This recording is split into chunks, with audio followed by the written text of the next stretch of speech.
فقیروں کی خواہش۔ ایک زمانے میں ہندوستان کی سلطنت میں ایک فقیر رہتا تھا۔ وہ شاہی بازار کے پاس بیٹھ کر کسی سخی کی سخاوت کی امید میں دن گزارتا تھا۔ ایک دن جب وہ قلعہ کے سائے میں بیٹھا تھا تو فقیر نے ایک شاندار گھوڑے کو گلیوں میں سے گزرتے دیکھا جس پر بادشاہ کے علاوہ کوئی سوار نہیں تھا۔ جیسے ہی وہ بادشاہ کے قریب پہنچا، فقیر نے بولنے کی ہمت کی۔ اس نے کہا، مجھ جیسا ایک عاجز بھکاری بہتر زندگی کے سوا کچھ نہیں چاہتا۔ ایک مہربان لفظ یا ایک چھوٹا سا سکا میری دنیا بدل سکتا ہے۔ اس کی آنکھیں غم کی سختیوں کی عکاسی کرتی ہیں۔ بادشاہ جو اپنے مہربان دل کے لیے جانا جاتا تھا، اپنے گھوڑے سے اترا اور ہمدردی سے فقیر کی طرف دیکھا۔ ڈرو مت میرے دوست، میرے پاس کوئی ایسی چیز ہے جو تمہاری تقدیر بدل دے گی۔ بادشاہ نے اپنی شاہی چادر کی جیب مین ہاتھ ڈالتی ہوئے فقیر کو حیران کر دیا۔ بادشاہ نے لکڑی کا ایک چھوٹا سا گھوڑا جیب سے نکالا۔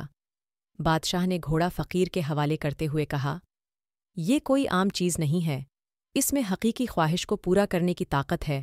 ان کو سمجھداری سے استعمال کرو اور یہ تمہاری زندگی میں خوشحالی لائے گا۔ حیرانی کے ساتھ فقیر نے جادوئی گھوڑے کو اپنی بانہوں میں پکڑ کر اس کی خواہش پر غور کیا۔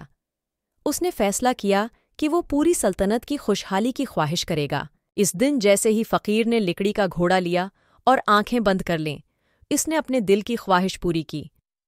میں چاہتا ہوں کہ بادشاہ اپنے تمام لوگوں کے لیے خوشی کے ساتھ خوشحال ہو۔ اگلی صبح بادشاہ ایک معجزاتی تبدیلی پر بیدار ہوا۔ وہ زمینیں جو کبھی بنجر تھیں اب فصلوں سے ہری بھری ہیں اور بازار مال سے بھر گیا ہے۔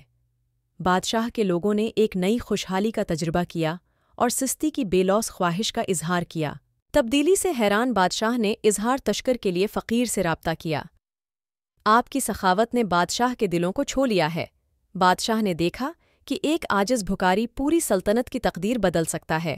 بادشاہ نے اعلان کیا۔ دوستی کے نشان کے طور پر بادشاہ نے فقیر کو شاہی دربار میں جگہ کی پیشکش کی، اس بات کو یقینی بناتے ہوئے کہ وہ کبھی بھوکا نہیں رہے گا۔ فقیر نے اس کی بات کو مان لیا اور ان دونوں کی دوستی کا چرچا مشہور ہوا۔